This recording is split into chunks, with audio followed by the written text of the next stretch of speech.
Meus queridos irmãos, muito boa noite, com a graça do nosso Senhor Jesus, na paz do nosso Senhor Jesus.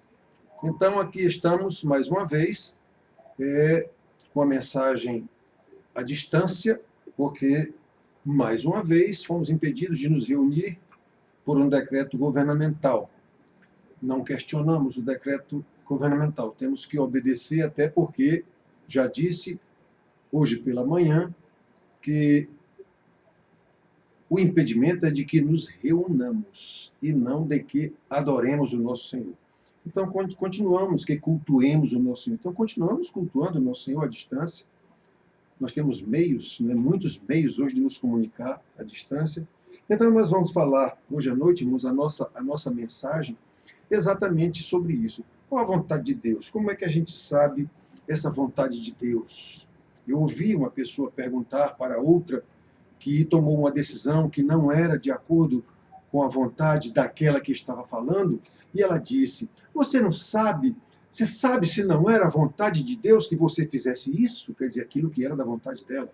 Então, só seria da vontade de Deus se fosse de acordo com o que ela achava. Como não foi de acordo, ela entendeu que não era a vontade de Deus. Então, irmãos, a vontade de Deus está revelada nas Escrituras Sagradas.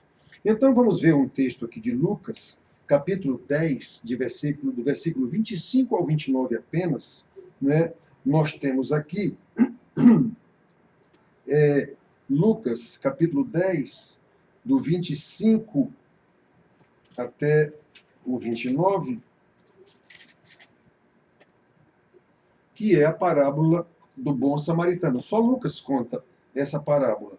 Então, diz assim a palavra de Deus: e eis que certo homem, intérprete da lei, se levantou com o intuito de pôr Jesus em provas e disse-lhe: mestre, que farei para herdar a vida eterna? Então Jesus lhe perguntou: que está escrito na lei? Como interpretas?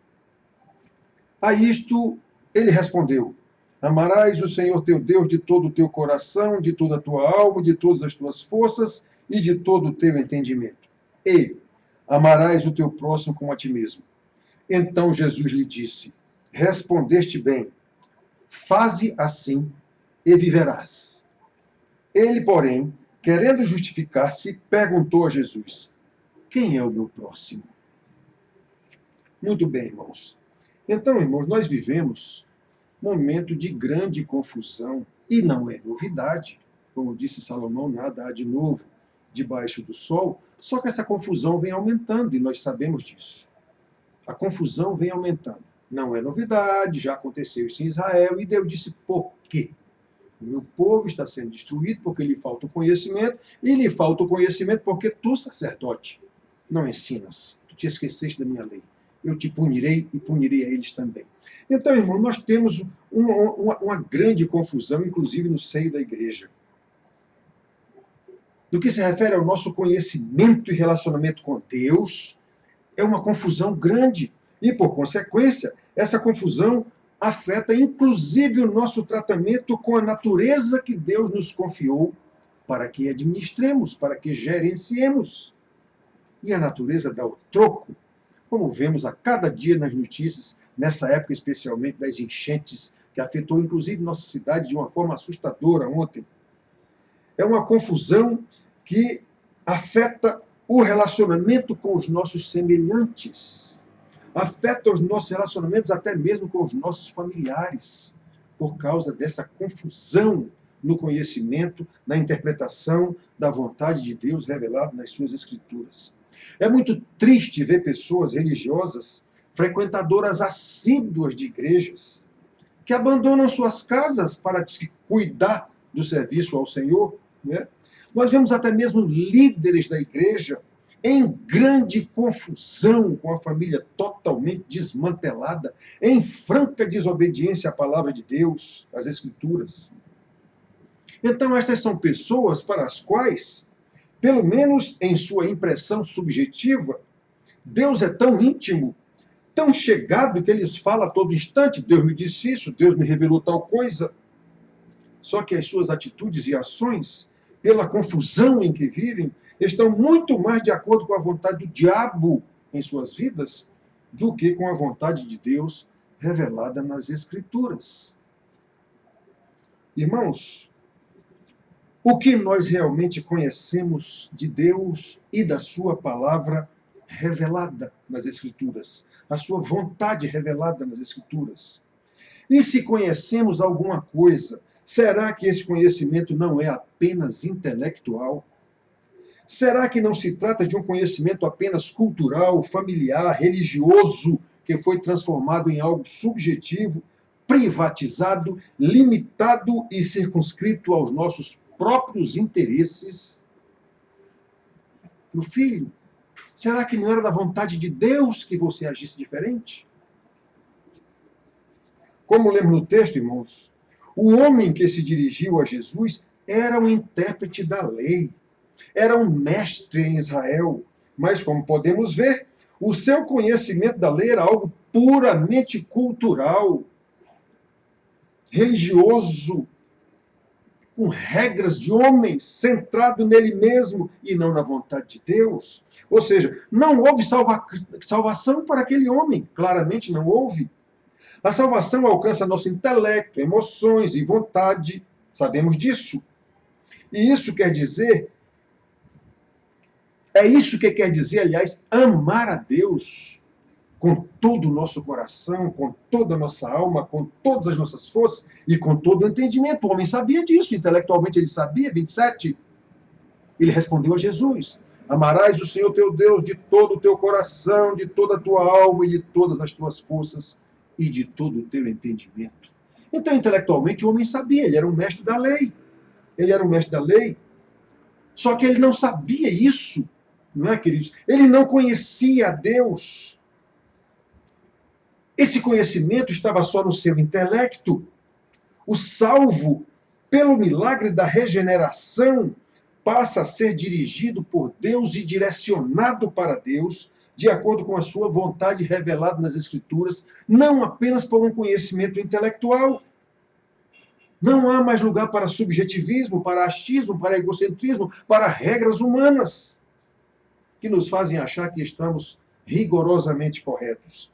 Segundo as Escrituras, declaração de fé sem a demonstração prática, evidente dessa fé, obviamente por obras de obediência, como ensina Tiago, não passa de fé oca, sem substância, sem valor algum. Tiago 2,17, ele diz: assim também a fé, se não tiver obras, por si só está morta. Então, irmãos, o salvo pelo milagre da regeneração passa a ser, repito, dirigido por Deus, direcionado para Deus, de acordo com a sua vontade.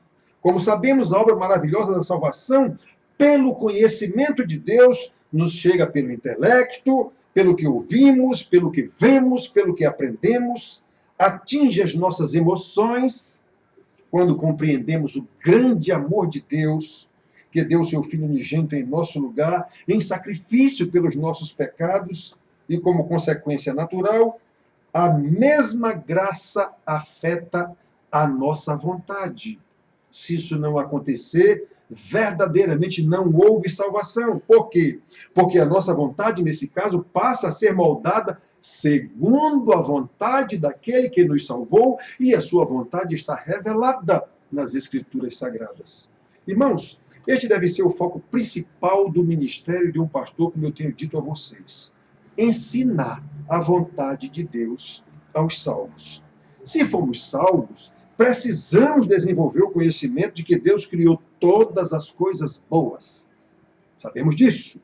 Mas que nossos primeiros pais caíram em pecado e toda a criação foi corrompida. Precisamos conhecer a doutrina da queda e saber que por causa do pecado deles, todos nós somos pecadores e destituídos da graça e da glória de Deus. Mas também sabemos que Deus, no seu plano eterno, providenciou a redenção da criação caída e amaldiçoada por Ele mesmo. E essa redenção aconteceu no tempo oportuno, quando Ele mandou o seu Messias, o seu Filho Jesus, operar a obra maravilhosa da redenção a toda a criação, especialmente a salvação dos eleitos do Pai, para louvor da sua glória. Esse é o papel principal de um pastor, irmãos, é ensinar isso o tempo todo. Irmãos, eu sei que todos da nossa igreja já têm esse conhecimento básico, porque eu ensino isso há 15 anos. A questão é, será que esse conhecimento não está como o do homem que interpelou Jesus, apenas querendo pô-lo à prova? 25. E eis que certo homem, intérprete da lei, se levantou com o intuito de pôr Jesus em provas e disse-lhe: Mestre, que farei para herdar a vida eterna? Vejam que era um intérprete da lei, mas sequer sabia quem era o seu próximo. Versículo 29. Ele, porém, querendo justificar-se, perguntou a Jesus: quem é o meu próximo? Como é que o intérprete da lei não sabia quem era o seu próximo? Embora esse conhecimento esteja claramente definido na lei da qual ele era mestre. Então, irmãos, podemos perceber que o seu conhecimento da lei era puramente religioso, centrado nele mesmo, no cumprimento de regras religiosas inventadas por ele mesmo, com o intuito de herdar a vida eterna de forma totalmente subjetiva e individualista. Quantos estão, irmãos, interessados somente em si mesmos, em ganhar a vida eterna apenas cumprindo regras, segundo a sua cultura, segundo os seus achismos, segundo a sua interpretação subjetiva da lei? Não será por isso que, quando lhes mostramos qual é a vontade de Deus claramente revelada nas Escrituras, sempre respondem com um mas? Eu sei, pastor, mas... Observe qual foi a primeira palavra do Senhor Jesus em resposta ao intérprete da lei. O Senhor lhe respondeu com duas perguntas. Primeiro, sobre o que ele deveria saber, e não sobre o que ele deveria fazer. Que farei para herdar a vida eterna? O que está escrito? Como interpretas? Então observe. Jesus lhe respondeu com duas perguntas, não sobre o que ele deveria fazer, e sim, primeiro, sobre o que ele deveria saber. Jesus não lhe perguntou o que diz a tradição dos anciãos. Jesus perguntou o que estava na lei. O que você acha disso? Ou contextualizando para os nossos dias, o tal evangelho social, o que vocês estão fazendo para o benefício das pessoas? Ou o que diz os pastores da religião Vida Mansa? Venha que Deus quer lhe abençoar. Você sabe disso? Vocês estão fazendo isso, estão obedecendo esses convites? Ou mesmo os pastores legalistas tradicionais? O que dizem as tradições da igreja? Não foi nada disso, irmãos, que Jesus perguntou. O Senhor Jesus lhe perguntou: o que está escrito na lei? Como interpretas? Versículo 26. O que é que você sabe?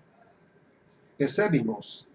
Em princípio, para herdar a vida eterna, nós não temos que fazer alguma coisa, e sim saber o que Deus já fez por nós, em nós, para nos salvar, e como agora Ele quer que os salvos vivam pela interpretação correta da lei, que é a sua vontade revelada nas Escrituras. Se formos salvos, não podemos mais dar ouvidos ao nosso ego, ao nosso subjetivismo, muito menos a ensinamentos que não estejam de acordo com as Escrituras. Esse é o papel principal de um pastor, irmãos. Desde o princípio, Deus adverte o seu povo na lei de Moisés: ouve Israel, ouve Israel, o Senhor nosso Deus é o único Senhor. Amarás, pois, o Senhor teu Deus de todo o teu coração, de toda a alma e de toda a tua força. O homem da lei citou isso aqui. Esta é a vontade de Deus desde o princípio. Então vamos dar alguns saltos grandes nessa história para lembrar qual é o papel de um pastor, de um profeta de Deus, como ele manda. Já na metade do tempo entre a entrega da lei de Moisés, a lei de Deus através de Moisés, na metade desse tempo, e nós, e a nossa era, ou era de Jesus, alertando contra os falsos profetas, Deus diz a Israel através do profeta Isaías: à lei e ao testemunho. Se eles não falarem dessa maneira, jamais verão a alva. Isaías 8:20. Ou seja, o verdadeiro profeta é aquele que fala rigorosamente de acordo com a lei e o testemunho, conforme as escrituras e não conforme regras de ninguém, achismos de ninguém, individualismos. Vontade própria é a vontade do Senhor. Aos seus discípulos, o Senhor Jesus lhes diz: sem mim nada podeis fazer. Sem mim nada podeis fazer. João 15:5. As minhas ovelhas ouvem a minha voz, eu as conheço, elas me seguem. João 10:27. Se amais, guardareis os meus mandamentos. João 14:15. Ou seja, não podemos fazer nada para ser salvos, mas, uma vez salvos, pela mesma graça que nos salvou, somos ensinados a seguir o bom pastor, a conhecer a sua voz, direcionados a fazer a sua vontade. Agora, uma vez salvos, não há mais lugar, repito, não há mais lugar para subjetivismo, para achismo, para regras adicionais à palavra de Deus, mas para buscar a interpretação correta do que está escrito. Eu não tenho que inventar nada. Porque, como ensina o apóstolo Paulo a Timóteo, são as Escrituras que nos podem tornar sábios para a salvação pela fé em Cristo Jesus, segundo Timóteo 3,15. Que está escrito na lei. Como interpretas? Como podemos ver pela resposta do homem, irmãos, repito, ele conhecia intelectualmente a lei, já que citou corretamente, versículo 27, mas não sabia interpretá-la. Ou seja, o seu conhecimento era apenas intelectual, cultural, religioso. Na verdade, ele não sabia o que quer dizer amar a Deus com todo o seu coração, como ele citou, muito menos que esse amor se materializa no amor ao próximo. Ele sequer sabia quem é o próximo. De forma absurda, o intérprete da lei sequer sabia quem era o seu próximo, embora isso esteja claramente revelado na lei da qual ele era o mestre. Ora, irmãos, quem não sabe quem é o seu próximo, também não sabe quem é Deus. Logo, como aquele mestre da lei, não pode herdar a vida eterna, como ele foi perguntar ao Senhor Jesus o que é que ele faria para herdar a vida eterna. Como podemos ver claramente na lei e nas palavras de Jesus, a consequência natural do amor a Deus é amar ao próximo como a nós mesmos. Versículo 27 e 28, vimos aqui. Faze isso e viverás. O Senhor respondeu ao homem quando ele disse isso. Então lhe disse Jesus: respondeste corretamente. Faze isso e viverás. Faze isso. O quê? A vontade objetiva de Deus revelada nas Escrituras Sagradas e não o que você acha. Essa vontade revelada nas Escrituras Sagradas tem que ser interpretada corretamente para que entendamos qual é a vontade objetiva de Deus e não confundi-la com a nossa verdade subjetiva, a vontade de cada um. Como não aconteceu o que a mulher queria, ela perguntou ao marido: você sabe se não era a vontade de Deus que você fizesse diferente? Porque o diferente que o homem fez não era a vontade dela. Irmãos queridos, precisamos tomar muito cuidado, porque a interpretação errada, o desconhecimento da palavra ou a interpretação errada da palavra dá no mesmo. Dá no mesmo. Termina nos levando à idolatria, à egolatria, a idolatria do eu, a idolatria das nossas famílias, a idolatria da nossa igreja, a idolatria das regras da nossa igreja. Não podemos incorrer nesse erro. Esse homem era o intérprete da lei, era um homem que tinha as regras na mão, na cabeça, sabia de cor. Portanto, meus queridos, que ninguém da nossa igreja seja como esse homem, com conhecimento intelectual da lei, sim, mas apenas um religioso com motivações subjetivas e perversas, totalmente diferente da vontade do nosso Deus. Não sabemos qual a vontade de Deus? Amarás o Senhor teu Deus de todo o teu coração, de toda a tua alma, de todas as tuas forças e de todo o teu entendimento. E, como consequência disso, amarás o teu próximo como a ti mesmo. Não sabemos dessas coisas? Sim, sabemos. E continuamos ensinando. E continuamos chamando ao arrependimento aqueles que nós vemos claramente que não estão de acordo com a palavra de Deus. Então, irmãos, o que temos que fazer, à luz do ensinamento constante da palavra de Deus, da sua vontade revelada nas Escrituras, o que temos que fazer é o que o Senhor ordenou a Jesus. Não sabemos disso? Então, faze isto e viverás. Que coisa maravilhosa! Que conforto maior nós podemos ter se Deus nos salvou, nos revelou esta salvação e nos revelou o que é que Ele quer que nós façamos agora como seus eleitos, salvos, justificados, adotados em Cristo Jesus e dirigidos agora pelo seu Espírito. Que coisa maravilhosa! Faze isto e viverás. É isso que se espera de um salvo, nada menos que isto. É isso que esperamos dos irmãos da nossa igrejinha, nada menos que isto. Portanto, que Deus nos abençoe com o entendimento da sua doutrina e com a obediência para pô-la em prática, a fim de que vivamos exclusivamente para louvor da sua glória. Amém.